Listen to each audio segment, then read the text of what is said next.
সবাই যখন মা কইয়া ডাক দেয়, ওই যার মা নাই তার কলিজাটা ছিঁড়িয়া যায়।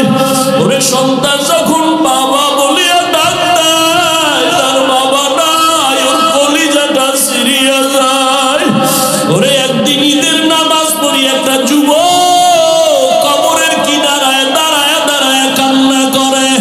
ও যুবক, ঈদের আনন্দ বাদ দিয়া কাঁদো কেন? বলে গত ঈদে আমার মা আমার মাথায় হাত বুলায়া দোয়া করেছে, আমার বাবারে পাশে নিয়ে নামাজ আদায় করেছিলাম। আজকে যখন ঈদের নামাজের জন্য ঘর থেকে বের হইতেছি, হঠাৎ আমার কথা মনে পড়ে গেল, আমার মা আমার মাথায় হাত দিয়া দোয়া করবেন। হঠাৎ মনে পড়িয়া দেখি মায়ের বিছানাটা খালি, আমার মা সাদা কাপড়ে কবরে পড়ে আছে, আমার বাবাও নাই, আমি বড় ইয়তীম। ও মা হারা বাবা হারা। অনেকের মা বাবা ছিল বড় গরিব, কষ্ট করিয়া করিয়া তোমাকে আমাকে মানুষ বানাইছেন। কত বাবা গরিবী হালাতে ছিলেন। বাবার মানে মাঝে মাঝে মনে চাইতো ইলিশ মাছ কিনিয়া খানা খাবে, টাকার অভাবে খেতে পারে নাই। মায়ের মাঝে মাঝে মনে চাইতো আঙ্গুর বেদানা খাবে, টাকা নাই, খেতেও পারে নাই। আজকে তুমি সন্তান, তোমার ঘরে কত মাছ কত ফল, কি লাভ হবে? ওই মা বাবারে আর পাইবা না, আর জীবনে ফল খাওয়াইতেও পারবা না। ওই মা বাবারে যদিও পারবা না, তবে দুই ফোঁটা চোখের পানি পাঠাইয়া দাও রে নিষ্ঠুর।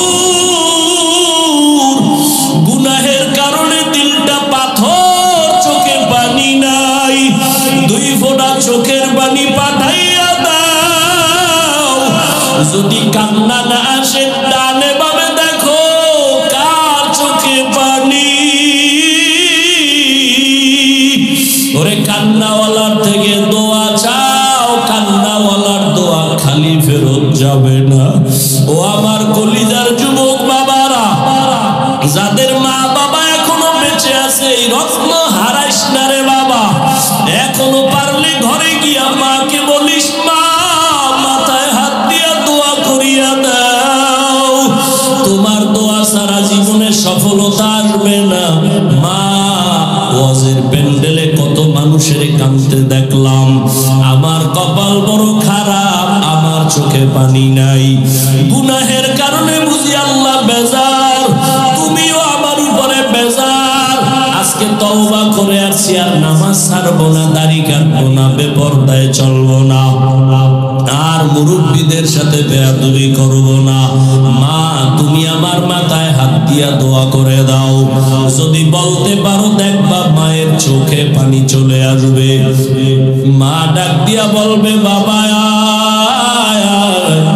মাথায় হাত দিয়া ডাক দিল, আর সে আজিমের মালিক, আমার কলিজার সন্তানটাকে তুমি কবুল করে নাও। ওই মা বাবার দোয়া নিতে ভুল করিও না। আল্লাহর দেওয়া এটাই আমাদের সম্পর্ক গাঢ় বানায় ইবাদতের দ্বারা। এজন্যই তো যারা ইবাদত করে তারা বান্দা বা আবুদ বা আবেদ। যার ইবাদত করে তিনি মাবুদ, আবদ আবেদ যাইতেছে মাবুদের কাছে। এই জন্য এখানে বান্দা শব্দ বললেন। আর সারা দুনিয়ার মধ্যে আল্লাহর যত ইবাদত করনেওয়ালা আছে, শ্রেষ্ঠ ইবাদত করনেওয়ালা আপনার আমার নবী রাহমাতুল লিল আলামিন। কেমন মায়ার নবী, কেমন ইবাদত করনেওয়ালা। আম্মা জান আয়েশা রাদিয়াল্লাহু তাআলা আনহাকে সাহাবায়ে কেরাম একদিন প্রশ্ন করলেন, আম্মা জান, নবীজি আশ্চর্য দুই একটা ঘটনা আমাকে শুনান তো। আম্মা জান পাল্টা প্রশ্ন করলেন, নবীজির কোনটা আছে যেটা আশ্চর্য না? রহমতের নবী এমন কি ঘটনা আছে যেটা আশ্চর্য না? সবই তো আশ্চর্য। তবে শোনো শোনো, একটা ঘটনা মাত্র শুনাই। বলবো? আল্লাহ কবুল করে। আম্মা জান আয়েশা রাদিয়াল্লাহু তাআলা আনহা বলেন, ও পর্দার আড়ালের আম্মা জানেরা, আম্মা জান আয়েশা রাদিয়াল্লাহু আনহা বলেন, আমি একদিন এশার নামাজ পড়ে হুজরায় বসা, এশার নামাজের পরে রহমতের নবী আসলেন। রহমতের নবী আসা মাত্র আমার ঘর আলো হয়ে গেল। নবীরে দেখি মুস্কি হাসতেছেন, আর আমারে কয়, ও হুমায়রা। ইয়া রাসূলুল্লাহ, লাব্বাইক, আজকের রাত্রটা আমার একটু ছুটি দিবেননি? আজকের রাত আমাকে একটু ছুটি দিবেননি? কে কয়? দেখছেন কে কয়? নবী কারে কয়? আয়েশা রাদিয়াল্লাহু আনহাকে বলে, আজকের রাত আমার একটু ছুটি দিবেননি?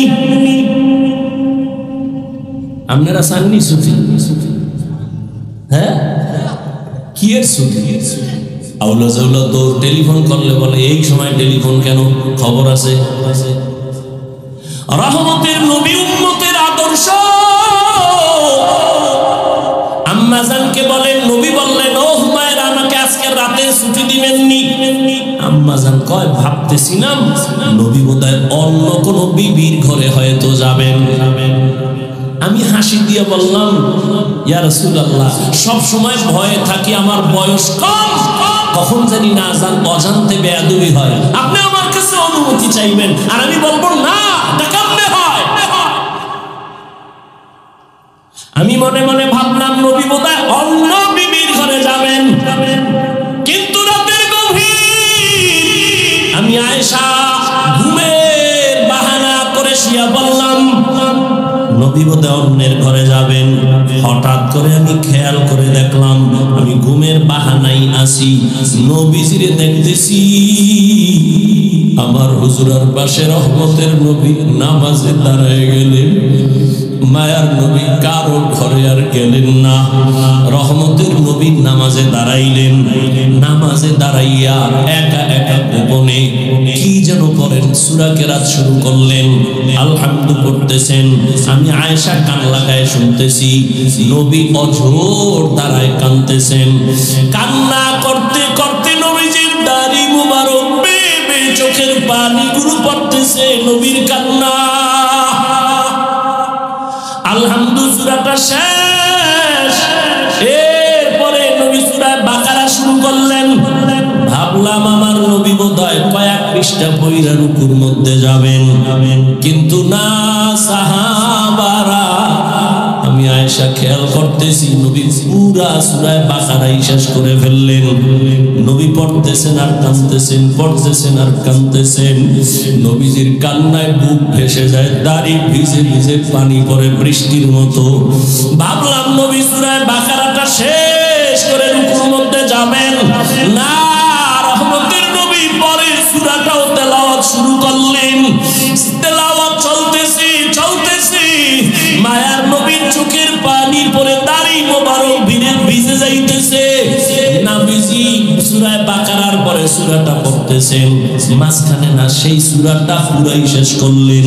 এরপরে ভাবলাম নবী রুকুতে যাবেন, দেখলাম না, নবী তারপরের সূরাটাও শুরু করলেন। আর কান্না বন্ধ নাই। নবী পরের সূরাটা 3 নাম্বার সূরা পুরাটাই শেষ করে ফেললেন। এরপরে নবী রুকুতে যাবেন না, নবী দেখি আবার পঞ্চম সূরা তেলাওয়াত শুরু। মায়ার নবীর কান্না, মনে হয় যেন দুনিয়া কম্পমান হয়ে গেল। নবীর কান্না চলতেছে, তেলাওয়াত চলতেছে, কান্না চলতেছে, গভীর রাতে আর তেলাওয়াত চলতেছে দীর্ঘ সময়।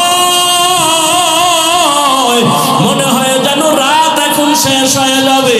নবী মাত্র প্রথম রাকাতে নামাজের তেলাওয়াতে আছেন, চোখের পানিতে নবীর জামা ভিজে যাচ্ছে, দাড়ি ভিজিয়া গেল। দীর্ঘ সময় আমি আমার আয়েশার হায়াতে নবীকে এত কান্না দেখি নাই, এত কষ্ট দেখি নাই। দীর্ঘ টাইম দাঁড়াইয়া তেলাওয়াত করার পর মায়ার নবী সবে মাত্র রুকুর মধ্যে চলে গেলেন। নবী রুকুতে গিয়া আর মাথা উঠান নাই, মনে হয় যেন নবী কান্না করে বেহুশ হয়ে যাবেন। নবী যে এই পরিমাণ ইবাদত করেন, কান্না করে নবীর উপর থেকে উঠেনি না। অনেক সময় সীমাহীন দেরি করার পর মায়ার নবী এবার দাঁড়ায় গেলেন। দাঁড়াইয়া এরপরে নবী মাত্র প্রথম রাকাতের প্রথম সিজদায় রওয়ানা। মায়ার নবী যখন প্রথম রাকাতের প্রথম সিজদায় চলে গেলেন, সিজদায় গিয়ে যে আবার সে কান্নার আওয়াজ। মায়ার নবী কাঁদতেছেন প্রথম সিজদায়, দ্বিতীয় সিজদাও দেন নাই। প্রথম রাকাতের প্রথম সিজদা, রহমতের নবীর কান্না, নবী আর মাথা উঠান না। এই পরিমাণ সময় লাগাইয়া সিজদায় গিয়া নবী কাঁদেন।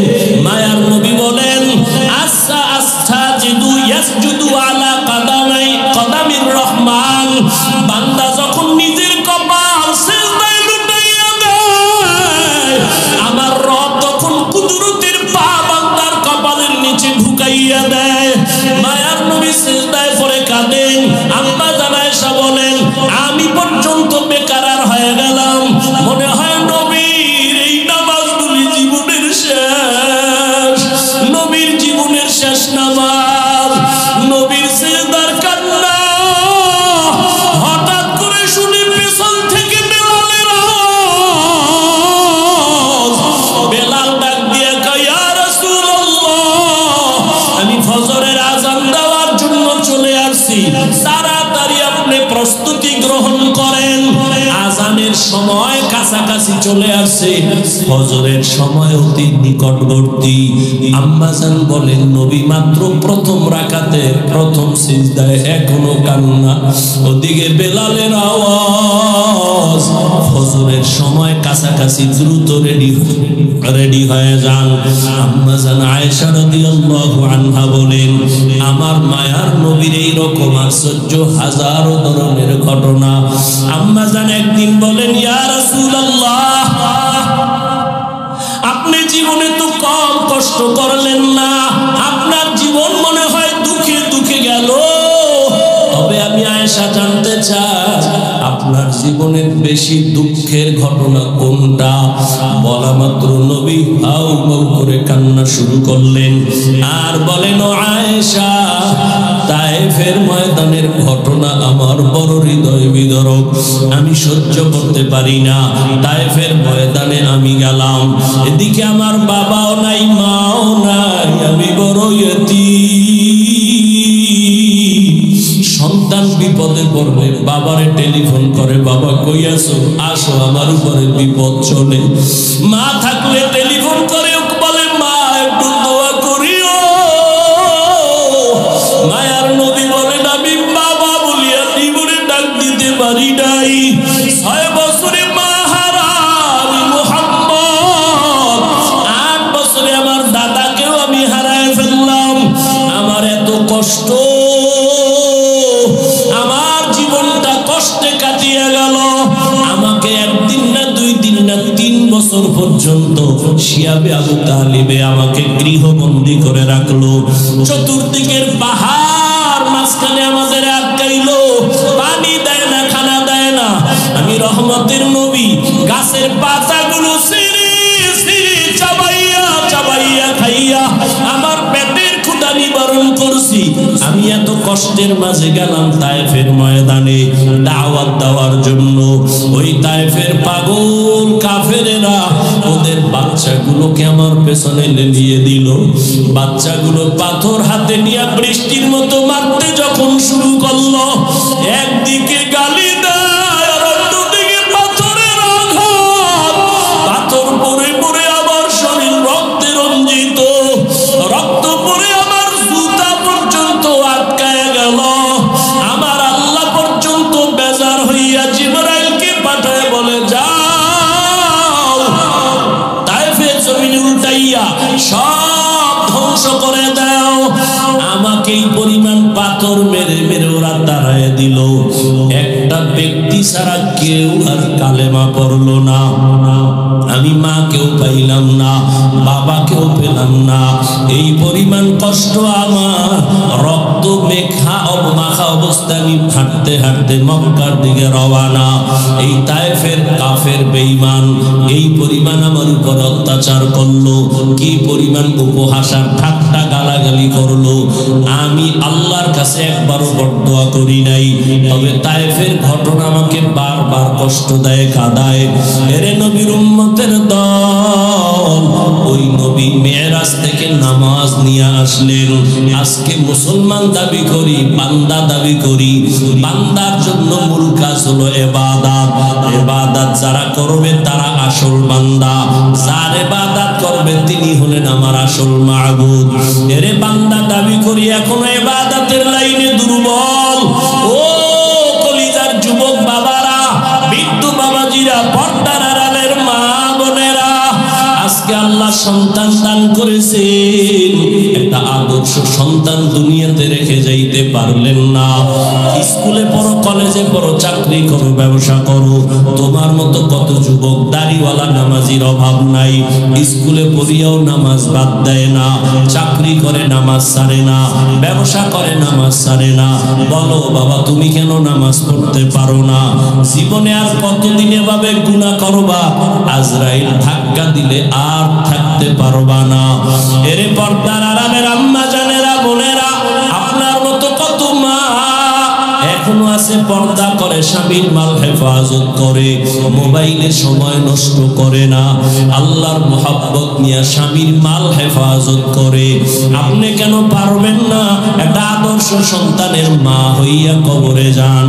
আপনার সন্তানের ব্যবহারে যেন কোনোদিন কোনো মুরব্বী কষ্ট না পায়, আপনার সন্তানের আচরণে কোনোদিন যেন মা বাবা আলেম ওলামারা কষ্ট না পায়। আপনার সন্তান ডাক্তার হবে, তবে বেয়াদবি যেন না করে। আপনার সন্তানকে ইঞ্জিনিয়ার বানাবেন, কোনোদিন যেন খারাপ আচরণ না করে। মানুষ তখন দোয়া করবে। ও পর্দার আড়ালের আম্মা জানেরা, ও বৃদ্ধ বাবাজিরা, আল্লাহ পাক সন্তান অনেকের দেয় না, কত কান্না কাঁদে। আর আল্লাহ আপনাদের সন্তান দান করেছেন, একটা সন্তান যে কোরআন তেলাওয়াত করে দোয়া করবে, এমন সন্তান তৈরি করতে কি পারলেন না? দুনিয়াতে যত ভালো সন্তান আছে, মা বাবার দোয়া, মায়ের অবদানের কারণে। মদিনাতুল মুনাওয়ারা থেকে ভারতের জমিনে আসছেন এক আল্লাহর বান্দা, কালেমার দাওয়াত নিয়া। নাম আপনারা সবাই জানেন, খাজা মুঈনুদ্দিন চিশতি আজমিরি রহমাতুল্লাহ আলাইহি। ভারতের জমিনে আসিয়া ভারতবর্ষে দাওয়াত দিলেন। দাওয়াত দিয়ে দিয়া লক্ষ লক্ষ বিধর্মী কালেমা পড়লো। খাজা মুঈনুদ্দিন বড় আনন্দিত। একদিন মায়ের সামনে খুব আনন্দ করে, মা ডেকে বলে, খাজা মুঈনুদ্দিন এত আনন্দ কেন করো? বলে, মা আল্লাহর শুকর, ভারতের ভেতরে লক্ষ লক্ষ বিধর্মী, আমি মুঈনুদ্দিনের হাতে কালেমাওয়ালা মুসলমান হয়ে গেল। মা ডাক দিয়া কয়, বাবা মুঈনুদ্দিন, এগুলো তোমার অবদান না, সব হলো আমি মায়ের অবদান। খাজা মুঈনুদ্দিন চিশতি বলে, আম্মা জান আপনার অবদানটা কি? মা চোখের পানি ছেড়ে কাঁদে আর কয়, বাবা তুই যেদিন আবার গর্বে আসছো, আমি আল্লাহর কসম করে বলি একটা রাত ঘুমাই নাই। আমি সিজদায় পড়ে রাতের গভীরে মাওলার কাছে কান্না করে দোয়া করেছি আর বলছি, ও দয়ার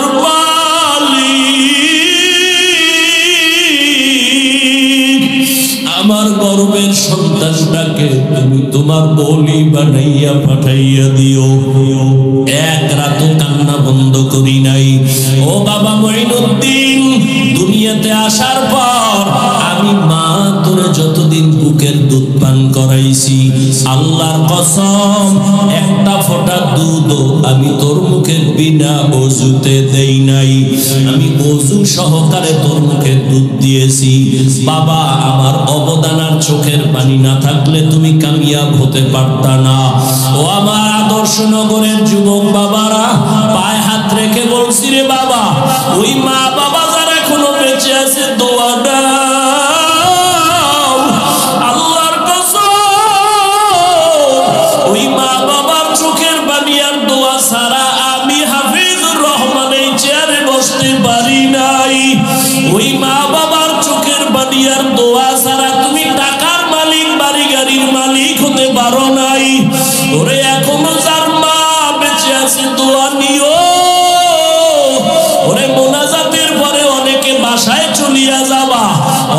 গিয়া মা বাবারে ডাকবে, দরজা খুলবে। আর একদল এখানে কিছু আল্লাহর বান্দা আছে বড় ইয়তীম, আর জীবনে মা বলে ডাক দিতে পারবে না, আর জীবনে বাবা বলে ডাক দিতে পারবে না। সবাই